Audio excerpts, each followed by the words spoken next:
C'est donc la troisième vidéo concernant la deuxième partie de l'oral. Si vous avez manqué les deux premières, je vous les mets en description ou en commentaire. Donc, vous venez de faire vos 12 premières minutes d'oral. Il vous en reste 8 sur la présentation d'une œuvre au programme. Voilà l'intitulé de la deuxième partie de l'oral.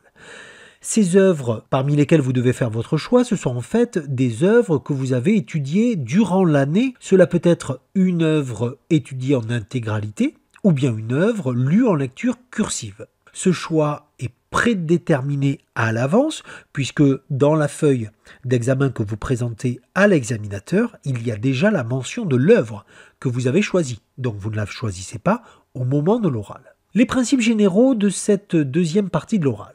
Cette partie suit l'explication de texte donc et suit la question de grammaire. Elle dure donc 8 minutes, elle est notée sur 8 points. Il s'agit de présenter l'œuvre à laquelle vous êtes particulièrement sensible. Attention, il ne s'agit pas d'un exposé. J'en ai déjà parlé dans la première vidéo, mais il s'agit d'un entretien avec l'examinateur. Cela veut dire que ce moment est fait d'une succession de questions-réponses. Normalement, si l'examinateur a l'impression que vous monologuez, que vous êtes parti finalement dans un exposé, il doit vous couper pour vous poser une nouvelle question. C'est vraiment un échange entre vous. Donc, il faut être souple, il faut être attentif aux questions. Et si vous êtes coupé, ne soyez pas vexé, entre guillemets, ni frustré. Ça fait partie tout simplement des règles de cette épreuve. Et vous trouverez subtilement un peu plus tard l'occasion de dire ce que vous teniez à dire au moment où vous avez été éventuellement coupé par l'examinateur.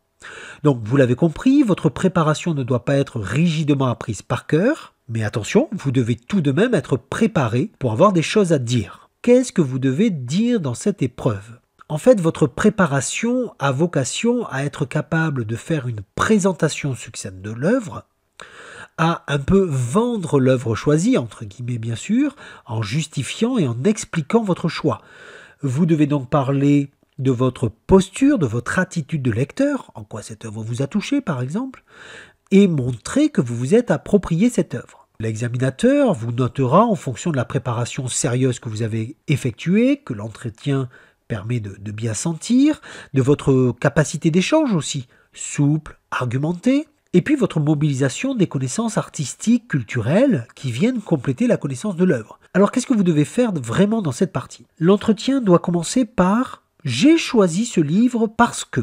Et là, vous allez parler 1 minute, 2 minutes maximum. Bien sûr, vous serez entraîné à la maison. Ensuite, vous attendez la question qui va venir. Si jamais il n'y a pas de question immédiate, vous pouvez continuer à dérouler ce que vous avez à dire.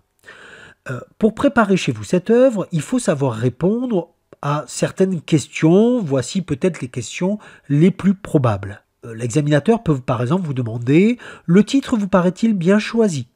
À vous d'argumenter. Quels sont les personnages qui vous ont déplu? Ceux qui vous ont touché? Pourquoi? Bien sûr. Qu'auriez-vous fait à la place de tel ou tel personnage? Quelle phrase vous a marqué dans cette œuvre? Pourquoi? Quels sont les moments importants de l'œuvre?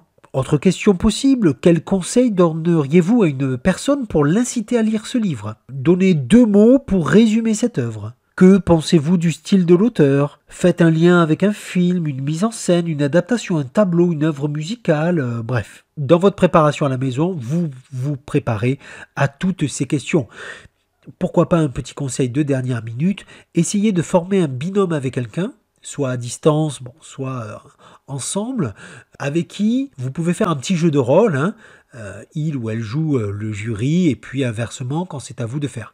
Ça, c'est un bon conseil qui vous permet un peu de vous mettre en situation sans pour autant avoir tout à fait le stress de l'épreuve, puisque vous êtes dans le domaine amical ici. Voilà, j'espère que cette série de vidéos, de ces 3 vidéos, vous aura été utile, peut-être auront éclairci quelques questionnements que vous vous posiez.